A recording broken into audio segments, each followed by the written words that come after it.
ಎಲ್ಲರಿಗೂ ನಮಸ್ಕಾರ. Easy recipes Kannada ಚಾನಲ್ಗೆ ಸ್ವಾಗತ. ಫ್ರೆಂಡ್ಸ್, ನಾನಿವತ್ತು ಮಾಡ್ತಾ ಇರೋ ರೆಸಿಪಿ ಬಂದು ಡ್ರೈ ಫ್ರೂಟ್ಸ್ ರವೆ ಉಂಡೆ ಮಾಡ್ತಾ. ಇದು ಆರೋಗ್ಯಕ್ಕೆ ತುಂಬ ಒಳ್ಳೆಯ ರೆಸಿಪಿ ಅಂತಲೇ ಹೇಳ್ಬೋದು. ಫ್ರೆಂಡ್ಸ್, ಯಾರೆಲ್ಲ ನನ್ನ ಚಾನಲನ್ನು ನೋಡ್ತಾ ಇದ್ದೀರೋ ಪ್ಲೀಸ್ ಲೈಕ್ ಮಾಡಿ, ಸಬ್ಸ್ಕ್ರೈಬ್ ಮಾಡಿ ಹಾಗೂ ಬೆಲ್ ಐಕಾನ್ ಒತ್ತಿ. ಈ ಡ್ರೈ ಫ್ರೂಟ್ಸ್ ರವೆ ಉಂಡೆ ಹೇಗೆ ಮಾಡೋದು ಅಂತ ನೋಡೋಣ. ನಾನು 2 ಟೇಬಲ್ ಸ್ಪೂನ್ ಆಗುವಷ್ಟು ವಾಲ್ನಟ್ಸ್ ತೊಗೊಂಡಿದ್ದೀನಿ. ಸೂರ್ಯಕಾಂತಿ ಬೀಜ, ಕುಂಬಳಕಾಯಿ ಬೀಜ, ಪಿಸ್ತಾ, ಬಾದಾಮಿ, ಗೋಡಂಬಿ ಹಾಗೂ ಕಲ್ಲಂಗಡಿ ಬೀಜ. ಇದನ್ನೆಲ್ಲ ನಾನು ಜಸ್ಟ್ ಕುಟ್ಟಿ ಇಟ್ಕೊಂಡಿದ್ದೀನಿ, ಕ್ರಷ್ ಮಾಡಿ ಇಟ್ಕೊಂಡಿದ್ದೀನಿ. ನಂತರ 1 ಕಪ್ ಆಗುವಷ್ಟು ಚಿರೋಟಿ ರವೆ ತೊಗೊಂಡಿದ್ದೀನಿ. ಒಲೆ ಮೇಲೆ ಒಂದು ಬಾಣಲೆ ಇಟ್ಕೊಂಡಿದ್ದೀನಿ ನೋಡಿ.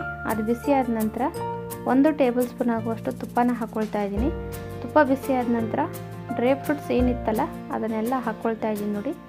ಜಾಸ್ತಿ ಹೊತ್ತು ಹುರ್ಕೊಳ್ಳೋದು ಬೇಡ, ಜಸ್ಟ್ ನಾವು 1 ನಿಮಿಷಗಳ ಕಾಲ ಇದನ್ನು ಹುರ್ಕೊಂಡ್ರೆ ಸಾಕು ನೋಡಿ. ಇದನ್ನು ಈ ರೀತಿ ಕೈ ಆಡಿಸ್ತಾ ಇರಬೇಕು, ಸಿಮ್ಮಲ್ಲೇ ಮಾಡ್ಕೊಳ್ಬೇಕು ನೋಡಿ. ಇದಾಗಿದೆ. ಈಗ ಇದನ್ನು ನಾನು ಒಂದು ಪ್ಲೇಟಿಗೆ ಇಡ್ತಾ ಇದ್ದೀನಿ.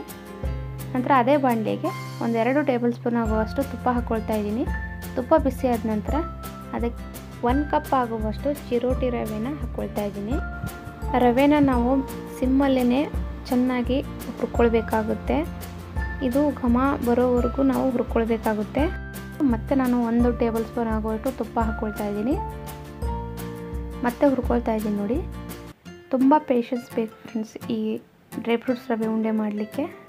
ನಂತರ ನಾನು 1 ಕಪ್ ಆಗುವಷ್ಟು ಸಕ್ಕರೆ ಹಾಕ್ಕೊಳ್ತಾ ಇದ್ದೀನಿ. ರವೆ ಎಷ್ಟು ತೊಗೊಂಡಿದ್ನಲ್ಲ ಅದೇ ಅಳತೆಯಲ್ಲಿ ಸಕ್ಕರೆ ತೊಗೊಂಡಿದ್ದೀನಿ. ನಾನು ಸಕ್ಕರೆನ ಪುಡಿ ಮಾಡಿ ಹಾಕ್ಕೊಳ್ತಾ ಇಲ್ಲ. ಯಾಕೆ ಅಂತಂದರೆ ರವೆ ಉಂಡೆ ತಿನ್ನುವಾಗ ನಾವು ಆ ಕ್ರಂಚಿನೆಸ್ ನಮ್ಮ ಬಾಯಿಗೆ ಸಿಗ್ತಾ ಇರಬೇಕು, ತುಂಬ ಟೇಸ್ಟಿಯಾಗಿರುತ್ತೆ. ಹಾಗಾಗಿ ಈ ರೀತಿ ಚೆನ್ನಾಗಿ ಮಿಕ್ಸ್ ಮಾಡ್ಕೊಂಡಿದ್ದೀನಿ. ಮತ್ತು ಅದಕ್ಕೆ 1 ಕಪ್ ಆಗುವಷ್ಟು ಒಣ ಕೊಬ್ಬರಿ ತುರಿನ ಹಾಕ್ಕೊಳ್ತಾ ಇದ್ದೀನಿ. ಇದೆಲ್ಲ ಮಿಕ್ಸ್ ಮಾಡ್ಕೊಳ್ತಾ ಇದ್ದೀನಿ ನೋಡಿ. ಇದು ಚೆನ್ನಾಗಿ ಮಿಕ್ಸ್ ಆಗಬೇಕು, ಸಿಮ್ಮಲ್ಲೇ ಮಾಡ್ಕೊಳ್ಬೇಕು ನಾವು. ನಂತರ ಡ್ರೈ ಫ್ರೂಟ್ಸ್ನ ಹಾಕ್ಕೊಳ್ತಾ ಇದ್ದೀನಿ ನೋಡಿ. ಡ್ರೈ ಫ್ರೂಟ್ಸ್ ಹಾಕಿದ ನಂತರ ನಾವು ಚೆನ್ನಾಗಿ ಮಿಕ್ಸ್ ಮಾಡ್ಕೊಳ್ಬೇಕಾಗುತ್ತೆ. ಎಲ್ಲ ಮಿಶ್ರಣನೂ ಚೆನ್ನಾಗಿ ಹೊಂದ್ಕೊಳ್ಬೇಕು, ಅಲ್ಲಿವರೆಗೂ ಮಿಕ್ಸ್ ಮಾಡ್ಕೊಳ್ತಾ ಇರಬೇಕು ನಾವು. ಮತ್ತೆ 1 ಟೇಬಲ್ ಸ್ಪೂನ್ ಆಗುವಷ್ಟು ತುಪ್ಪನ ಸೇರಿಸ್ಕೊಳ್ತಾ ಇದ್ದೀನಿ. ಚೆನ್ನಾಗಿ ಮಿಕ್ಸ್ ಮಾಡ್ಕೊಳ್ತಾ ಇದ್ದೀನಿ ನೋಡಿ. ಸಿಮ್ಮಲ್ಲೇ ನಾನು ಮಾಡ್ಕೊಳ್ಬೇಕಾಗುತ್ತೆ ಫ್ರೆಂಡ್ಸ್. ಈಗ ನಾನು 1/4 ಕಪ್ ಆಗುವಷ್ಟು ಹಾಲನ್ನು ಹಾಕ್ಕೊಳ್ತಾ ಇದ್ದೀನಿ. ಹಾಲು ಹಾಕೋದ್ರಿಂದ ಸಾಫ್ಟ್ ಆಗಿ ಬರ್ತವೆ ಮತ್ತು ಉಂಡೆ ಕಟ್ಟಲಿಗೂ ಕೂಡ ಈಸಿಯಾಗಿ ಆಗುತ್ತೆ. ಹಾಗಾಗಿ ನಾನು ಹಾಲನ್ನು ಹಾಕ್ಕೊಂಡು ಈ ರೀತಿ ಚೆನ್ನಾಗಿ ಮಿಕ್ಸ್ ಮಾಡ್ಕೊಳ್ತಾ ಇದ್ದೀನಿ ನೋಡಿ. ಈಗ ಗ್ಯಾಸ್ನ ಬಂದ್ ಮಾಡಿದ್ದೀನಿ ನೋಡಿ. ಇದು ಕಂಪ್ಲೀಟಾಗಿ ರೆಡಿಯಾಗಿದೆ. ನಾವು ಒಂದು ಸ್ವಲ್ಪ ಹೊತ್ತು ತಣ್ಣಗೆ ಹಾಕ್ಲಿಕ್ಕೆ ಬಿಡಬೇಕು ಫ್ರೆಂಡ್ಸ್.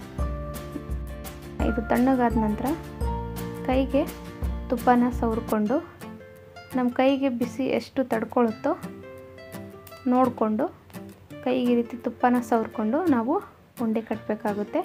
ನಿಮಗೆ ಯಾವ ಸೈಜಲ್ಲಿ ಬೇಕೋ ಆ ಸೈಜಲ್ಲಿ ಉಂಡೆನ ಕಟ್ಕೊಳ್ಬೋದು. ಇದು ನಮ್ಮ ಮಕ್ಕಳು ಲಂಚ್ ಬಾಕ್ಸಿಗೆ ಇಟ್ಟು ಕೊಡ್ಬೋದು ಫ್ರೆಂಡ್ಸ್.